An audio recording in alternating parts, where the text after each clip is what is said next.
Okay, in this video I am going to teach you how to play the spectacular tune Last Chance.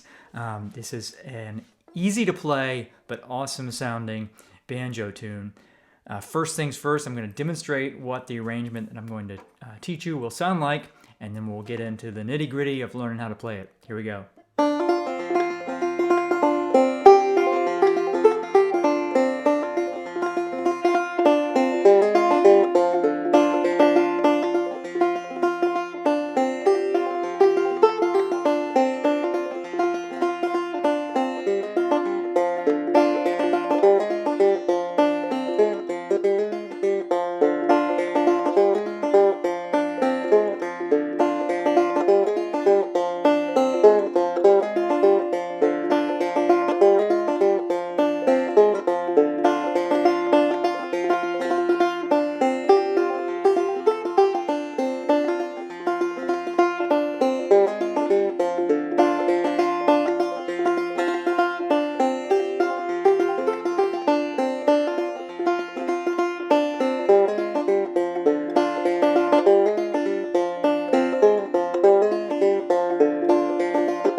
All right, so this tune, Last Chance, is most commonly associated with the banjo player Hobart Smith, one of my own personal heroes, and this banjo model is called the Hobart in honor of Hobart Smith. That's how much I love him. Last Chance is a bona fide solo banjo tune, meaning it was written to be played on a solo banjo. So. I think you can hear why when you play it. It's just that nothing else can make this tune sound like this except for a banjo. So first thing we're going to do is we're going to get in tune. So this is in FD tuning, also known as Last Chance tuning. This tune is so iconic that it has its own name for the tuning. And if you have ever been resistant to using alternate tunings, this is a perfect tune to demonstrate to yourself why they exist. Well, you'll find that this tune is both easier to play and sounds way better played in this tuning than it would be in, say, standard G. There's just no way you could get the sounds that you're going to hear from this tune in standard G. Okay, so once again, the tuning is FD. So our fourth string is a D. Our third string is an F, so tune down 2 half steps from a G if you were in standard G tuning. Our second string is a C, which is tuned up 1 half step from our B in standard G tuning. First string is a D.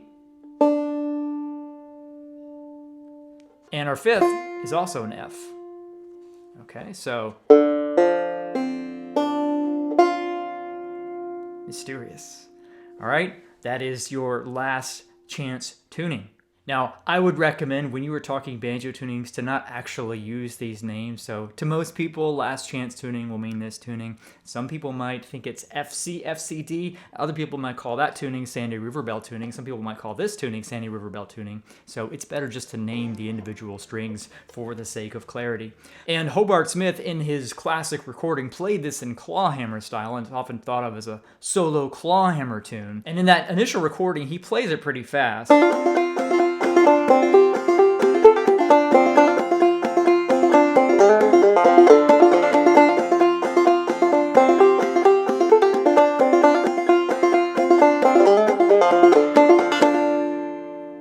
So you can play it that fast fingerstyle, but I actually think it sounds better as a fingerstyle tune played a little bit slower. And I think you can get fairly slow with this and it sounds beautiful, and just let those individually plucked notes ring out and it sounds really nice. Okay, so now we're going to build up this tune from the ground up so that when in learning it, you'll not just learn a tune, but you'll also build some really useful skills and reinforce them along the way. So I'll start out with part of the A part. This tune is kind of an AABB structure, so there are really only two parts for us to learn here. So the beginning notes of the A part we have.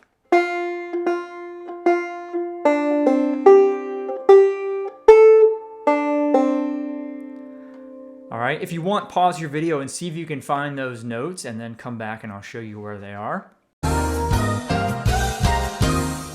All right, so here's what we've got so far. We're starting on the first string. Most of our initial notes are going to be found here.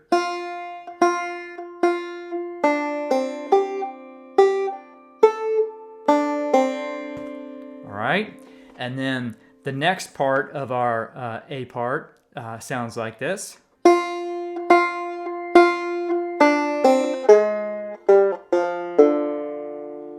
All right, pause the video if you want and see if you can find those notes.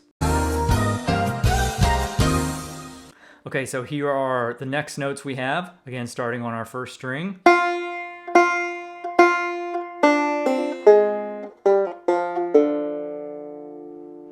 So if you're still a beginning player, familiarizing yourself first with just those notes and maybe even playing them along with the drum track or a metronome or whatever would be a good idea before we start adding in all this extra stuff around it, so that you know kind of these are where your primary landmarks are. Okay, so now we're going to go ahead and flesh out this A part with the rest of our notes around these sort of melody notes. So we're going to begin this first measure with a hammer-on into that first note, and the whole measure sounds like this. All right, one more time. Okay, next measure sounds like this. Stay on that same note. Again.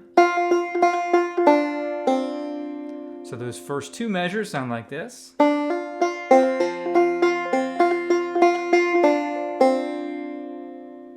little faster.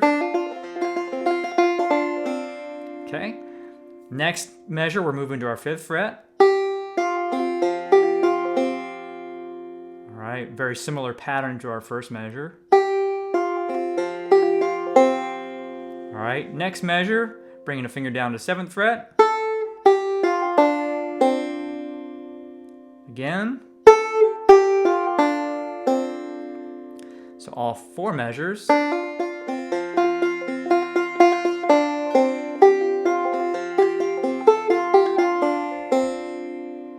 So pretty. All right, next measure. Very similar to our first, I'm just not hammering on there. You could if you want to. Again, this is just one way to play it amongst very many possibilities. All right, next measure, same as our second measure. And then we close out like this. Next measure. So we start with that hammer on. All right, last measure just ends there and we just surround it.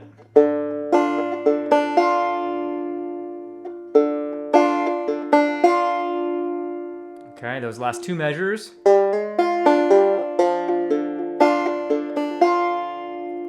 So everything so far we have.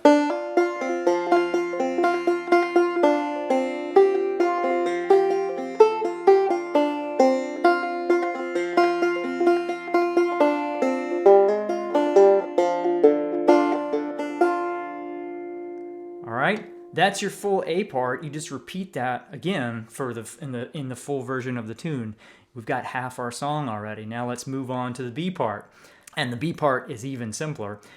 So the first half, the melody notes we have are. All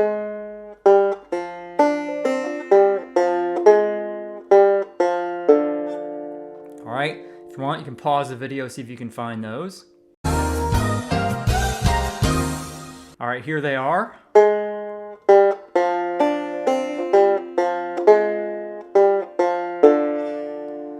Alright, second half is pretty much the same, right? So the next part sounds like this.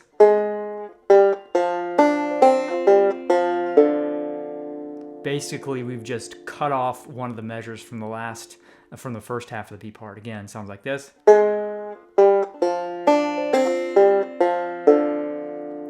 Pause if you want to find those notes. All right, so we have for the entire B part.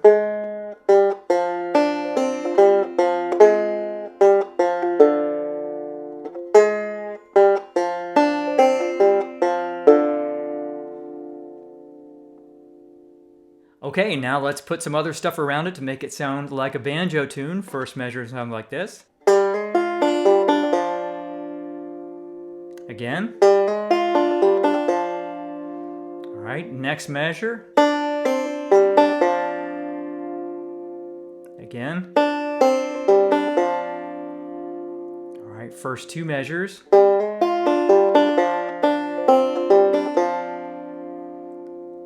right, next measure, exactly like our first. And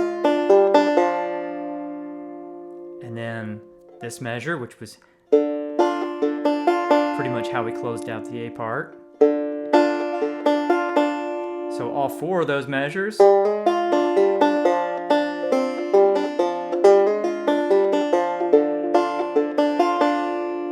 right, and now we just do stuff we've already done. Next measure. All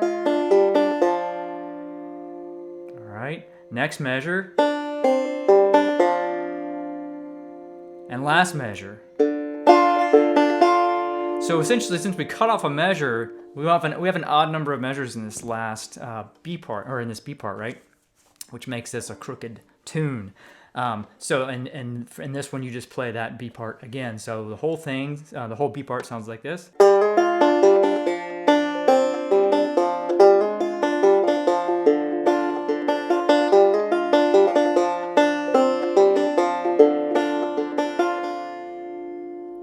And if you were at the very end of the tune, you would just end it like on that ambiguous open D string. All right, let's just play the whole thing one time slowly throughout.